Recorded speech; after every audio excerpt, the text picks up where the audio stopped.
ಸನಾತನ ಸಂಭ್ರಮಕ್ಕೆ ಸ್ವಾಗತ.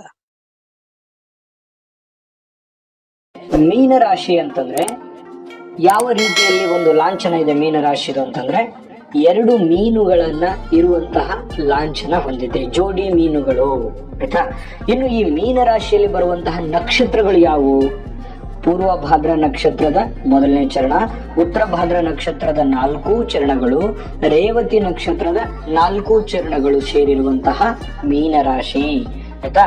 ಇನ್ನು ಈ ಮೀನರಾಶಿಯಲ್ಲಿ ರಾಷ್ಟ್ರಾಧಿಪತಿ ಯಾರು ಅಂತ ನೋಡಿದ್ರೆ ಗುರು ನಿಮ್ಮ ರಾಶಿಗೆ ರಾಷ್ಟ್ರಾಧಿಪತಿ. ಇದು ಒಂದು ಜಲತತ್ವದ ರಾಶಿ. ಇನ್ನು ಈ ರಾಶಿಯ ಸ್ವಭಾವ ಹೇಗೆ ಅಂತಂದ್ರೆ ದ್ವಿಸ್ವಭಾವ. ಅಂದ್ರೆ ಒಂದೇ ನಿರ್ಧಾರಕ್ಕೆ ಇರಲ್ಲ, ಒಂದಿಷ್ಟು ಚಂಚಲ ಮುಂಚಲವಾಗಿರುತ್ತೆ. ಇನ್ನು ಈ ರಾಶಿಯ ದಿಕ್ಕು ಯಾವುದು? ನಿಮ್ ಫೇವ್ರೆಟ್ ದಿಕ್ಕು ಯಾವುದು? ನೋಡಿ, ನಿಮಗೆ ಬಹಳ ಉಪಯೋಗ ಆಗುತ್ತೆ. ಇಲ್ಲಿರುವಂತಹ ಕೆಲವೊಂದು ಪಾಯಿಂಟ್ಗಳು ನಿಮಗೆ ಫೇವ್ರೆಟ್ ಆಗಿರ್ತಕ್ಕಂತಹ ದಿಕ್ಕು ಉತ್ತರ ದಿಕ್ಕು. ಉತ್ತರ ಬಾಗಿಲಾಗಿರ್ಬೋದು, ಉತ್ತರ ದಿಕ್ಕಿನ ಕಡೆ ಆಫೀಸ್ ಆಗಿರ್ಬೋದು, ಅಥವಾ ಉತ್ತರ ದಿಕ್ಕಿನ ಕಡೆ ಮುಖ ಮಾಡಿ ನೀವು ಏನೇ ಒಂದು ಕೆಲಸ ಮಾಡಿದ್ರು ಕೂಡ ಅದು ನಿಮ್ಮ ಲಕ್ಕಿ ದಿಕ್ಕು ಅನ್ನುವಂಥದ್ದು. ಆಮೇಲೆ ಈ ಒಂದು ರಾಶಿ ಮೀನರಾಶಿ ಸ್ತ್ರೀಲಿಂಗದ ರಾಶಿ, ಹೆಣ್ಣು ರಾಶಿ.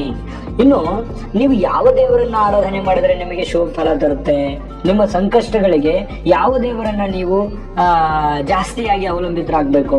ನಿಮ್ಮ ಅದೃಷ್ಟದ ದೇವತೆ ಯಾವುದು ಅಂತಂದ್ರೆ ಮಹಾವಿಷ್ಣುವನ್ನ ಆರಾಧನೆ ಮಾಡ್ತಕ್ಕಂಥದ್ರಿಂದ ನಿಮ್ಮ ಸಂಕಷ್ಟಗಳಿಗೆ ಒಂದಿಷ್ಟು ಪರಿಹಾರಗಳು, ಒಂದಿಷ್ಟು ನೆಮ್ಮದಿಗಳು ಸಿಗಲಿಕ್ಕೆ ಸಾಧ್ಯವಿದೆ. ಇನ್ನು ವೀಕ್ಷಕರೇ, ನಿಮ್ಮ ಅದೃಷ್ಟದ ದಿನಗಳು ಯಾವುವು? ನಿಮಗೆ ತುಂಬಾ ಫೇವರೇಟ್ ಆಗಿರತಕ್ಕಂತಹ ಲಕ್ಕಿ ಡೇ ಯಾವುದು ಅಂತ ನೋಡಿದ್ರೆ ನೋಡಿ, ಬಹಳ ಸ್ಪಷ್ಟವಾಗಿದೆ. ಗುರುವಾರ ಮತ್ತು ಬುಧವಾರ ನಿಮಗೆ ಬಹಳ ಉಪಯುಕ್ತವಾದ ಲಾಭದಾಯಕವಾದ ದಿನಗಳು, ಲಕ್ಕಿ ಡೇ. ಇನ್ನು ನಿಮಗೆ ಅದೃಷ್ಟದ ಬಣ್ಣ ಯಾವುದು ಅಂತ ನೋಡಿದ್ರೆ ಹಳದಿ ಕಲರು ನಿಮಗೆ ತುಂಬಾ ಅದೃಷ್ಟದ ಕಲರು. ಇನ್ನು ನಿಮ್ಮ ರಾಶಿಗೆ ಅಂದ್ರೆ ಮೀನ ರಾಶಿಗೆ ರತ್ನಗಳು ಯಾವುದು ಅಂತಂದ್ರೆ ಪುಷ್ಯರಾಗ ಅನ್ನುವಂತ ಹರಳು ನಿಮ್ಮ ರಾಶಿಗೆ ಪ್ರಿಯವಾಗಿರ್ತಕ್ಕಂಥದ್ದು, ನಿಮ್ಮ ರಾಶಿಗೆ. ಆಯ್ತಾ? ಇನ್ನು ಈ ಕಾಲಪುರುಷನ ಅಂಗ ಅಂದ್ರೆ ಇಡೀ ಒಂದು ದೇಹದಲ್ಲಿ ನೀವು ಯಾವುದನ್ನ ಒಂದು ಪ್ರತಿಪಾದಿಸ್ತದೆ ಅಂತಂದ್ರೆ ನಿಮ್ಮ ರಾಶಿ ಪಾದವನ್ನ ಪ್ರತಿಪಾದಿಸ್ತದೆ. ಇನ್ನು ನಿಮ್ಮ ಸ್ವಭಾವ ಯಾವ ರೀತಿ ಇರುತ್ತೆ ಅಂತಂದ್ರೆ ರಾಶಿಯ ಸ್ವಭಾವ ಮೃದುವಾಗಿರತಕ್ಕಂತಹ ಸ್ವಭಾವ. ಇದು ಬ್ರಾಹ್ಮಣ ವರ್ಣದ ರಾಶಿ ಆಗಿರತಕ್ಕಂಥದ್ದು. ಇದನ್ನೆಲ್ಲವನ್ನು ನೀವು ಗಮನದಲ್ಲಿ ಇಟ್ಕೊಳ್ತಕ್ಕಂಥದ್ದು ಬಹಳ ಒಳ್ಳೆಯದು. ಬನ್ನಿ, ಹಾಗಿದ್ರೆ ನಿಮ್ಮ ರಾಶಿಗೆ ಮಿತ್ರ ರಾಶಿಗಳು ಯಾವುವು? ಕಟಕ, ವೃಶ್ಚಿಕ ರಾಶಿ ಮಿತ್ರ ರಾಶಿಗಳು. ಶತ್ರು ರಾಶಿಗಳು ಯಾವುವು? ಮೇಷ, ಸಿಂಹ, ಧನಸ್ಸು ರಾಶಿಗಳು ನಿಮಗೆ ಶತ್ರು ರಾಶಿಗಳು, ನಿಮ್ಮ ರಾಶಿಗೆ. ಆಯ್ತಾ?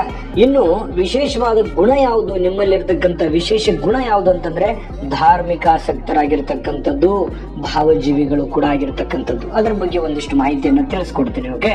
ಇನ್ನು ನಿಮ್ಮಲ್ಲಿರ್ತಕ್ಕಂತಹ ಒಂದು ಪ್ಲಸ್ ಪಾಯಿಂಟ್ ಏನು, ನಿಮ್ಮಲ್ಲಿರ್ತಕ್ಕಂತಹ ಸ್ಟ್ರೆಂತ್ ಏನು ಅಂತ ನೋಡಿದ್ರೆ ವಿನಯವಂತಿಕೆ, ಆಮೇಲೆ ಕಲ್ಪನಾಶೀಲತೆ. ನೋಡಿ, ಇದರಲ್ಲಿ ಏನು ಒಂದು ಬೆಂಬಲಿಸ್ತದೆ ಅಂತಂದ್ರೆ ನೀವು ಸದಾ ದೇವರು, ದಿಂಡ್ರು, ಆಚಾರ ವಿಚಾರ, ಸಂಪ್ರದಾಯ, ಪೂಜೆ ಪುನಸ್ಕಾರ ಇದರಲ್ಲಿ ಒಂದಿಷ್ಟು ನಂಬಿಕೆಯನ್ನ ಹೊಂದಿರ್ತೀರಿ. ಕೆಲವೊಬ್ರು ತೋರಿಸ್ಕೊಳ್ತಾರೆ, ಕೆಲವೊಬ್ರು ತೋರಿಸ್ಕೊಳ್ಳಲ್ಲ. ಮನಸ್ಸಿನಲ್ಲೇನೆ ಕೆಲವೊಂದು ದೇವರು ಧ್ಯಾನವನ್ನ ಮಾಡ್ತಕ್ಕಂಥದ್ದು ಅಥವಾ ದೇವರ ಮೇಲೆ ಅಪಾರವಾದ ನಂಬಿಕೆ ಇರತಕ್ಕಂಥದ್ದು ಇರುತ್ತೆ. ಒಂದಿಷ್ಟು ಭಾವಜೀವಿಗಳು ಯಾವ ರೀತಿ ಸ್ವಲ್ಪ ಯಾರಿಗೋ ಏನೋ ಸಮಸ್ಯೆ ಆಯ್ತು ಅಂತಂದ್ರೆ, ಯಾರಿಗೋ ಕಷ್ಟ ಬಂತು ಅಂತಂದ್ರೆ ಅದು ನೋಡ್ಕೊಳಕ್ಕಾಗಲ್ಲ, ತಡ್ಕೊಳಕ್ಕಾಗಲ್ಲ, ಮನಸ್ಸು ಮರುಕ ಪಡುತ್ತೆ. ಆಯ್ತಾ? ಇನ್ನು ವಿನಯ ಅಂದ್ರೆ ಯಾರನ್ನು ಕೂಡ ರಫ್ ಅಂಡ್ ಟಫ್ ಆಗಿರುವಂತಹ ಒಂದು ಇದು ಅಲ್ಲ ನಿಮ್ದು. ಎಲ್ಲರನ್ನೂ ಒಂದು ಗೌರವ ಕೊಡ್ತಕ್ಕಂಥದ್ದು, ಎಲ್ಲರನ್ನೂ ಗೌರವ ಪೂರ್ವಕವಾಗಿ ಕಾಣುವಂತಹ ಒಂದು ನಡವಳಿಕೆ, ಒಂದು ಗುಣ. ಮತ್ತು ನೀವು ಕಲ್ಪನೆಗಳನ್ನ ಮಾಡ್ಕೋತೀರಿ, ಊಹೆ ಇರುತ್ತೆ ನಿಮಗೆ, ಇದು ಹಿಂಗಾಗ್ಬೋದು, ಒಂದಿಷ್ಟು ಕಲ್ಪನೆಗಳನ್ನ ಮಾಡ್ಕೊಂಡಿರ್ತೀರಿ. ಆಲ್ಮೋಸ್ಟ್ ಅಲ್ಲ ಕಲ್ಪನೆ ತರನೇ ಆಗಿರ್ತದೆ. ಇನ್ನು ನೀವು ವ್ಯಾಪಾರ ಕ್ಷೇತ್ರದಲ್ಲಿ ಬಹಳಷ್ಟು ಉತ್ತಮವಾಗಿರ್ತಕ್ಕಂಥ ಲಾಭಗಳು, ಜಯಗಳನ್ನ ಗಳಿಸ್ತಕ್ಕಂಥದ್ದು. ಇನ್ನು ಈ ನೀರಿಗೆ ಸಂಬಂಧಪಟ್ಟಂತಹ ವ್ಯಾಪಾರ, ನೀರಿಗೆ ಸಂಬಂಧಪಟ್ಟಂತಹ ಉದ್ಯಮಗಳು ಪ್ರಾರಂಭ ಮಾಡುವಂಥದ್ದು ಇರ್ಬೋದು, ಮೀನುಗಾರಿಕೆ ಇರ್ಬೋದು, ಒಟ್ಟ ಧ್ರುವ ರೂಪದ ಪದಾರ್ಥಗಳನ್ನ ಒಂದು ವ್ಯಾಪಾರದಲ್ಲಿ ಬಹಳಷ್ಟು ಸಕ್ಸಸ್ ಇರುತ್ತೆ ನಿಮಗೆ. ಆಲ್ಮೋಸ್ಟ್ ಆ ತರ ಇರುತ್ತೆ. ಇನ್ನು ಕೆಲವೊಂದು ಜನರಿಗೆ ಒಂದಿಷ್ಟು ಧೈರ್ಯ ಇರುತ್ತೆ, ಆದ್ರೆ ಭಯ ಜಾಸ್ತಿ ಇರುತ್ತೆ ಹೊರಗಡೆ ನೋಡಿದ್ರೆ ತುಂಬಾ ಧೈರ್ಯವಂತರಿದ್ದಾರೆ, ಆರಾಮಾಗಿದ್ದಾರೆ, ಏನು ಏನು ಡೇರಿಂಗ್ ಇರುವುದು ಅನ್ನುವಂಥದ್ದು ಇರುತ್ತೆ. ಆದ್ರೆ ಆ ಡೇರಿಂಗ್ ಇರುತ್ತೆ, ಆದ್ರೆ ಒಳಗೊಳಗೆ ಎಲ್ಲೋ ಒಂದು ಕಡೆ ಒಂದಿಷ್ಟು ಭಯ ಇರುತ್ತೆ, ಆತಂಕ ಅನ್ನುವಂಥದ್ದು ಇರುತ್ತೆ.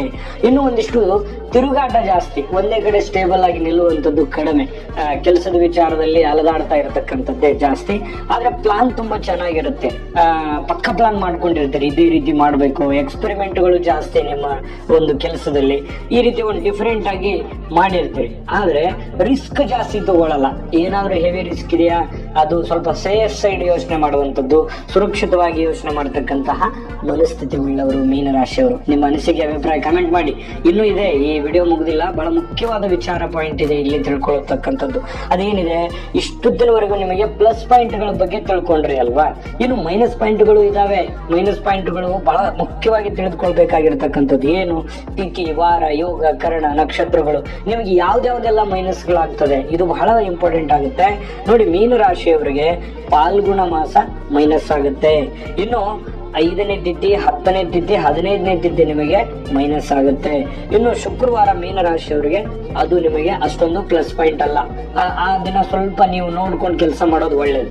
ಇನ್ನು ಆಶ್ಲೇಷ ನಕ್ಷತ್ರ ಕೂಡ ನಿಮಗೆ ಮೈನಸ್ ಆಗುತ್ತೆ.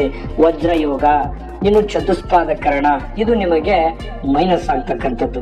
ಏನಿದು ಮೈನಸ್ ಪಾಯಿಂಟ್ಗಳು, ಇದ್ರ ಬಗ್ಗೆ ಯಾವ ರೀತಿ ಒಂದು ಇದು ಮಾಡ್ಬೇಕು ಅಂತಂದ್ರೆ ನೋಡಿ, ಈ ಒಂದು ವಾರಗಳಾಗ್ಲಿ, ತಿಥಿಗಳಾಗ್ಲಿ, ನಕ್ಷತ್ರಗಳಾಗ್ಲಿ, ಈಗ ನಾನು ಮೈನಸ್ ಹೇಳಿದ್ನಲ್ಲ, ಇದರಲ್ಲಿ ಪ್ರಯಾಣ ಆಗಿರ್ಬೋದು, ಯಾತ್ರೆ ಆಗಿರ್ಬೋದು, ವ್ಯಾಪಾರ ಆಗಿರ್ಬೋದು, ಇನ್ನು ಯಾರೋ ವಿ.ಐ.ಪಿಗಳಿಗೆ ಅಥವಾ ಯಾರೋ ಒಂದು ಮುಖ್ಯವಾದಂತಹ MP-ನೋ MLA-ನೋ ಅಥವಾ ಸರ್ಕಾರದ ಕೆಲಸಗಳು, ಬಹಳ ಮುಖ್ಯವಾದಂತಹ ವ್ಯಕ್ತಿಗಳಿಗೆ ಭೇಟಿ ಆಗ್ಲಿಕ್ಕೆ ಹೋದಾಗ, ಹೊಸ ಒಂದು ಉದ್ಯಮವನ್ನ ಪ್ರಾರಂಭ ಮಾಡಬೇಕಾದ್ರೆ ಒಂದಿಷ್ಟು ಈ ಮೈನಸ್ ವಾರ, ತಿಥಿ, ನಕ್ಷತ್ರಗಳಲ್ಲಿ ಸ್ವಲ್ಪ ಅವಾಯ್ಡ್ ಮಾಡ್ತಕ್ಕಂಥದ್ದು ಒಳ್ಳೆಯದು. ಆದ್ರೆ ವಿವಾಹ ಆಗಿರ್ಬೋದು, ಮಂಗಲ ಕಾರ್ಯಗಳಾಗಿರ್ಬೋದು, ಉಪನಯನಗಳಾಗಿರ್ಬೋದು, ಇಂಥ ಸಂದರ್ಭದಲ್ಲಿ ಅದ್ಯಾವುದು ಕೂಡ ದೋಷ ಆಗಲ್ಲ. ಆಯ್ತಾ, ಈ ವಿಡಿಯೋದಿಂದ ನಿಮಗೆ ನಿಜವಾಗ್ಲೂ ಹೆಲ್ಪ್ ಆಗಿದೆ ಅಂತ ಅನ್ಕೊಂಡಿದ್ದೀನಿ. ಈ ವಿಡಿಯೋ ನಿಮ್ಗೆ ಇಷ್ಟ ಆಗಿದ್ರೆ ಲೈಕ್ ಮಾಡಿ, ಶೇರ್ ಮಾಡಿ, ನಮ್ಮ ಚಾನೆಲ್ ಅನ್ನ ಸಬ್ಸ್ಕ್ರೈಬ್ ಮಾಡ್ಕೊಳ್ಳೋದನ್ನ ಮರಿಬೇಡಿ. ಮತ್ತೆ ಈ ವಿಡಿಯೋದ ಕೆಳಗಡೆ ಡಿಸ್ಕ್ರಿಪ್ಷನ್ ಅಲ್ಲಿ ಲಿಂಕ್ ಇದೆ, ಅಲ್ಲೂ ಕೂಡ 12 ರಾಶಿಯವರ ಬಹಳ ಇಂಪಾರ್ಟೆಂಟ್ ಆಗಿ ತಿಳಿದುಕೊಳ್ಳಲೇಬೇಕಾಗಿರ್ತಕ್ಕಂಥ ಮಾಹಿತಿ ವಿಡಿಯೋ ಸಿಗುತ್ತೆ. ಅಲ್ಲೂ ಕೂಡ ನೀವು ಕ್ಲಿಕ್ ಮಾಡಿಕೊಂಡು ನಿಮ್ಮ ರಾಶಿಗೆ ಸಂಬಂಧಪಟ್ಟಂತ ಮಾಹಿತಿಯನ್ನು ನೀವು ತಿಳ್ಕೊಳ್ಬಹುದು. ಒಳ್ಳೆಯದಾಗ್ಲಿ. ಅನ್ನಪೂರ್ಣೇಶ್ವರಿ ಸಕಲ ಐಶ್ವರ್ಯಗಳನ್ನ ಕೊಟ್ಟು ಕಾಪಾಡಲಿ ಅಂತ ಪ್ರಾರ್ಥನೆ ಮಾಡ್ಕೊಳ್ತಾ, ಸರ್ವೇ ಜನಃ ಸುಖಿನೋ ಭವಂತು.